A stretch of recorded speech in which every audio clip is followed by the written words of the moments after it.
Sebelum menonton, jangan lupa like, subscribe, dan tekan tombol lonceng. Selamat menyaksikan. Presiden Joko Widodo meresmikan Pusat Riset Genomik Pertanian di Kabupaten Humbang Hasundutan, Provinsi Sumatera Utara.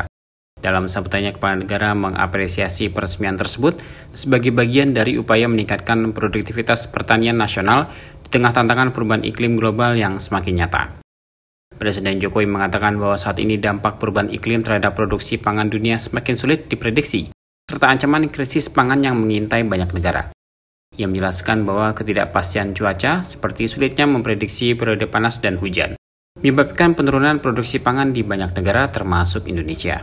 Presiden Jokowi juga menyoroti ketinggalan riset pertanian Indonesia dibandingkan dengan negara lain, khususnya dalam hal produktivitas tanaman.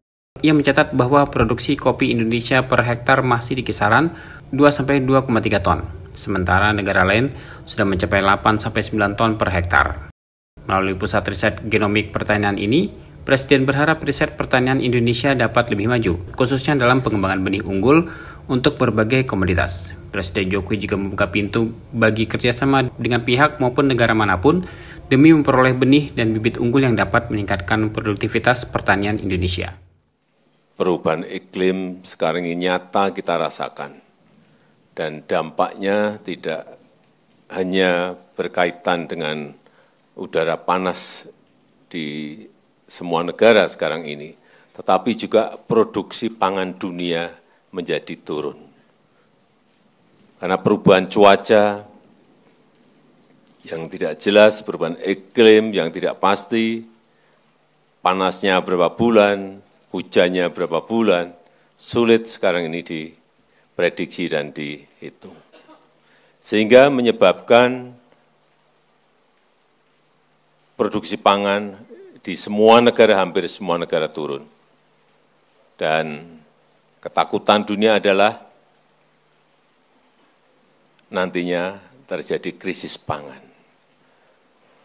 Di negara kita sendiri, saya melihat riset-riset mengenai pangan, hortikultura, masih jauh ketinggalan dari negara-negara lain. Kita lihat misalnya urusan kopi saja. Produksi per hektar kita kira-kira hanya 2-2,3 ton per hektar. Negara lain sudah sampai 8-9 ton per hektar.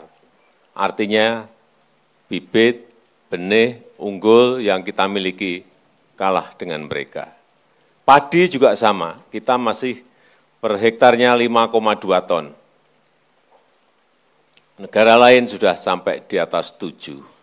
Artinya riset di sini kita juga masih kalah dengan negara-negara lain. Oleh sebab itu, saya sangat mengapresiasi, sangat menghargai dibukanya Pusat Riset Genomik Pertanian ini agar produksi kita per hektar, baik itu kemenyan, baik itu kopi, baik itu padi, baik itu kentang, baik itu bawang merah, bawang putih, semuanya per hektar harus naik karena kita telah memiliki pusat riset yang sangat baik di Humbang Hasundutan, Provinsi Sumatera Utara ini.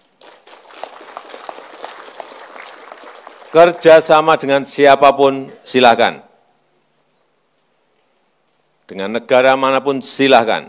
Yang paling penting kita mendapatkan benih unggul, mendapatkan bibit unggul, sehingga produktivitas, produksi padi, produksi bahan-bahan pangan kita semuanya bisa naik per hektarnya. Dengan peningkatan riset, diharapkan produktivitas pangan nasional akan terus meningkat, membantu Indonesia menghadapi tantangan perubahan iklim dan menjaga ketahanan pangan nasional.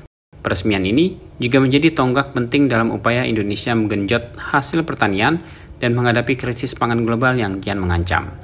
Turut hadir mendampingi Presiden Jokowi dalam peresmian tersebut adalah Menteri Koordinator Bidang Kemaritiman dan Investasi Luhut Binsar Panjaitan, Menteri Perhubungan Budi Karya Sumadi, Kepala Badan Siber dan Sandi Negara Letjen TNI Purnawirawan Hansa Siburian, Kepala Staf Angkatan Darat Jenderal TNI Maruli Simanjuntak, PJ Gubernur Sumatera Utara Agus Fatoni, dan Bupati Humbang Hasundutan Dosmar Banjarnahor. Tim Eljan Media melaporkan.